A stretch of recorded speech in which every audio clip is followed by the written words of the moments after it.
Hey teachers, welcome back to Anti-Social Studies. Today I want to talk a little bit about teaching the SAQ.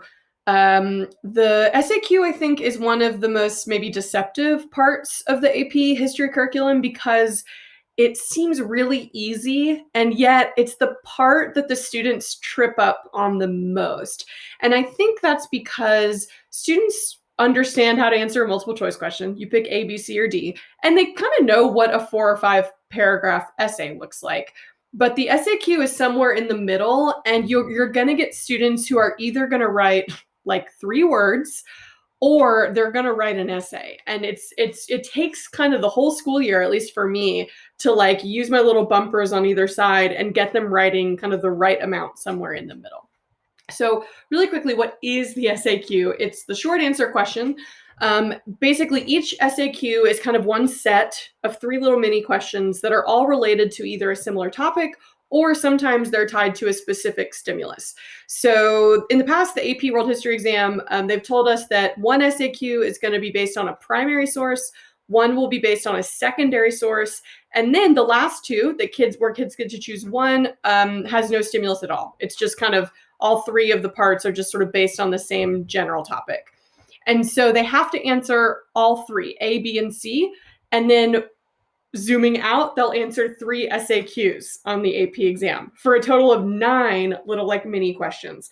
This, I think, is weirdly confusing from the College Board. I wish they had maybe changed the way they're calling these things, but students inevitably get confused. You have to show them this multiple times because I've made the mistake where I kind of explain it and then I give them an SAQ on a quiz or a test, and kids will turn it in and I'll look later to grade and they'll like choose one. They'll just answer B and not A and C or whatever. So what are students going to be asked to do? There's really 2 categories. They're either going to be asked to identify something or they're going to be asked to do anything else.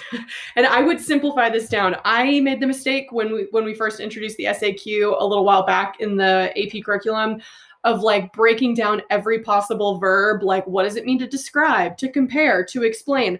I've since simplified that and I just say either they ask you to just identify something, in which case you just answer the question with enough specificity to prove you know what you're talking about, and then you move on with your life, or anything else. And if it's anything else, if they say explain, describe, compare, normally we see explain. Then you do the first part, you identify your answer, and you give enough specificity to prove you know what you're talking about. And then you want to have another 1, 2, maximum maybe 3 sentences where you're really going into a little bit more detail of that historical reasoning, making sure the reader understands how your answer and your evidence connect back to the original prompt. Okay. So let's look at 2 examples really quickly. These are both from the 2019 exam. So this is an example of one that's based on a secondary source. I will say typically from what I've seen from like released SAQs, when they give you a secondary source, it's like a historian's argument. Generally what they're focused on is either like what argument is the historian making, and then they might ask students to provide evidence that would support that or evidence that would refute that argument. Or yeah, that's really actually the main one. They basically ask for the argument and then they'll ask for like A right here basically just says identify one example of a cultural exchange between nomads and non-nomads, which is what this secondary source is talking about. The secondary source is basically saying that really up until kind of 1450 or so, nomads were critical to scientific and cultural transfers and have often been like left out of the story. And so for A, it just says identify one example of a cultural exchange between nomads and non-nomads. And so, I mean, for me, nomads, Central Asia, which is what the paragraph is talking about, I'm just going to go Mongols, right? That's what most kids are going to do.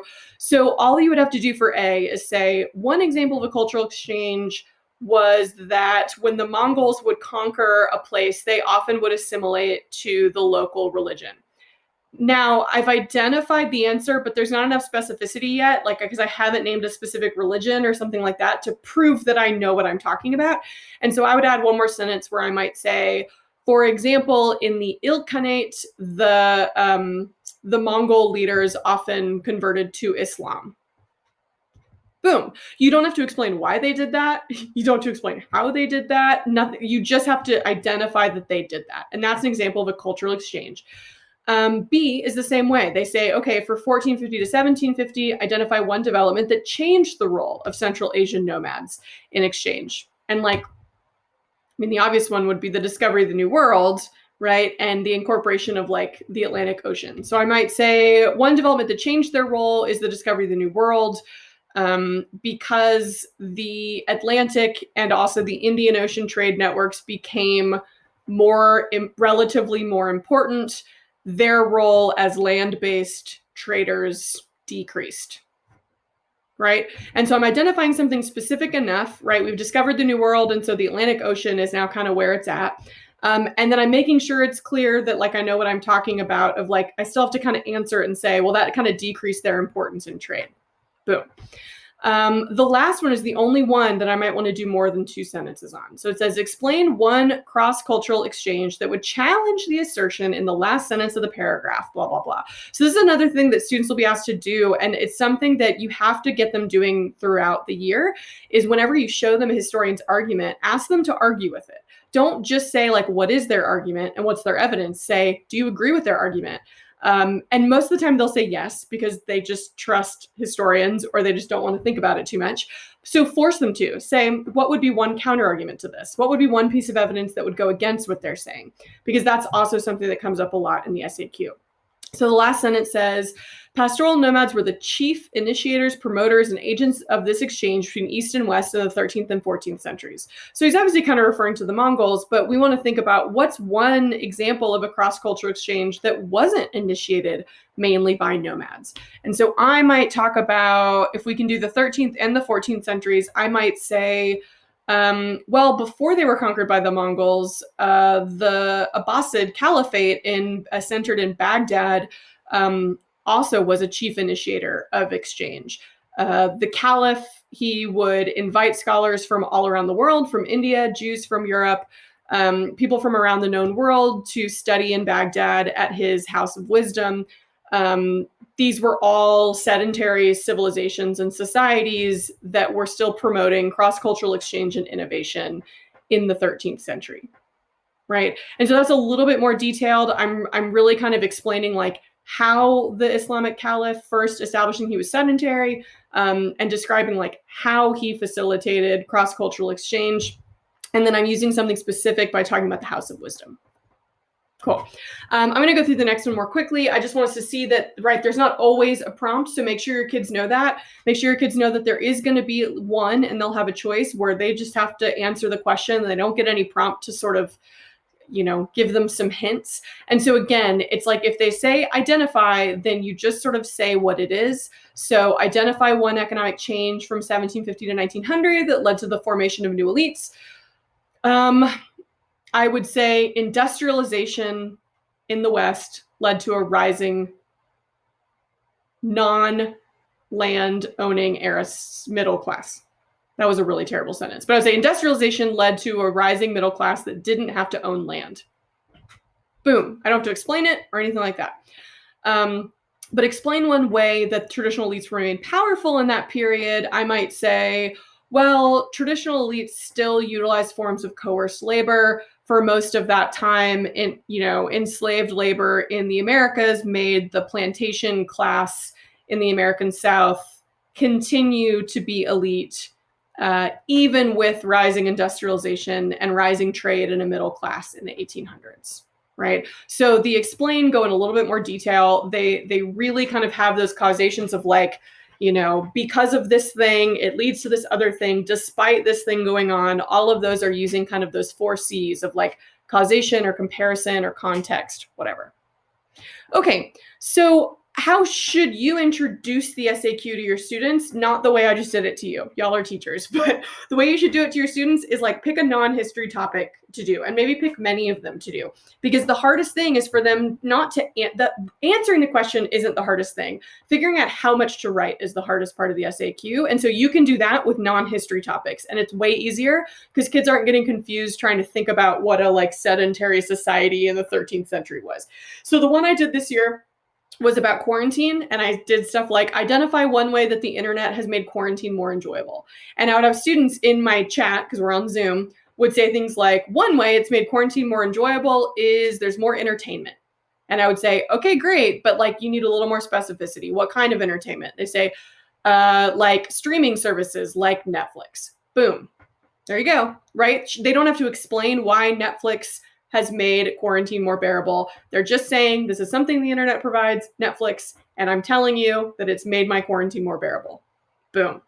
Then explain, though, how the internet has worsened the pandemic. Then I would get students say things like, the internet has divided the population often along political lines. And I'm like, okay, that's you. You've identified that, but now you need to really explain how that's made the pandemic worse. This has led to the, right? And then they can go down the rabbit hole of explaining how some people don't want to wear masks or other people want schools to open and some people don't. And it's made it whatever harder to kind of have a united response. So again, I think that this is a great way to introduce it because get them talking about something they know really well. It could be ask them about TV shows, ask them about like identify the most significant musical artist of your generation. And like they will want to debate and they will want to explain. And you say, no, you just need to identify and move on. And so if you can get them talking about stuff that they're more familiar with first, that's an easier way to kind of hone in on like whether they need to say more or less. Then I normally end class with a historical example. I give them that kind of as their homework. So typically I introduce this when we're comparing the Song Dynasty and the Abbasid Caliphate in Unit 1, because that's a really easy comparison. And then I give them some form of like, identify one similarity in state building methods between these two or whatever. And I give them that for homework and so that I can read, score them, and like see where we're at. But how to grade the SAQ, you can fudge this a little bit, and I do with my own students, but officially the way the SAQ is graded is it's sort of all or nothing. And so what that means is for each part, it's like, did they answer the prompt? I realize right now it says, did they answer the prompt? That's going to bother me for the rest of my life. But did they answer prompt A? If so, they get a point. If not, they don't get a point. There's no partial credit there, right? Now, within the 3 parts, you can get partial credit. A student can get A right and miss B and C or whatever. But it's not like they almost answered the prompt. It's either they did or they didn't. And so each SAQ for our purposes is sort of can be graded out of 3 points. Now, one thing that I do, especially earlier on, is I sometimes will grade them instead of out of 3, I might say, oh, your SAQ is going to be out of 6. Or even out of 9, it's some multiple of 3, so that I can give them partial credit. So I might, if it's, did they answer the prompt and it's like an explain question, I might make that one worth 3 points. And maybe if it's an identify question, I make it worth 1. So you can sort of kind of change this around to fit what you want kids to do. So in that case, an identify question is like, did they identify something that's specific enough? If so, boom, they get the point. If they have anything else beyond identify, I might give them 2 or 3 points where it's like, did they answer the question? Do they have a specific piece of evidence tied to that? And is there a clear explanation? And that's maybe worth 3 points. But just so that you know, as you get closer to the test, they need to be working on just the fact that it's either all or nothing. The only thing that is sort of confining them to how much they can write is that on the AP test, they get 1 page. There's like a box on 1 piece of paper, and that's how much they can write for A, B, and C. And so you do want to get them practicing not writing entire essays because the 2 parameters are the space and then also the time. For all the SAQs, you have something like 40 minutes. And so that works out to maybe like 13 minutes for each of these sets. And so if you break it down into like A, B, and C, for each of those, you have maybe 4 minutes to like think about it and answer the prompt. So the trick and the thing I want to leave you with is that there's not really like a silver bullet for the SAQ, except having them do it a ton. Do them a lot. The reason why I introduced the SAQ early on is because it's a really great and natural way to just check for understanding during a lesson, right? If you're kind of in the middle of a lecture, in the middle of an activity, you can kind of pause, give them an example of a quick SAQ, even if it's just one little part, and have them turn that into you so that you can start to see whether they're getting it. The only other advice that I'll give you is start timing them from the very beginning. Now, you might give them more time at the beginning to make them feel comfortable, but you want to have them be working under that pressure because it's not helpful at all to give kids like 30 minutes to answer one SAQ, because any kid can do that, or most kids can do that. What is tricky on the test and what's going to trip up most students is that they're going to want to write too much, and then they're going to run out of time on the later ones. So just get them writing these SAQs a lot. The benefit is that if they get really good at the SAQ, then I'm going to talk about this in a few videos, but that's going to make their essay writing even better and even easier to accomplish. So hope that was helpful. Hope your school year's off to a good start. Thanks.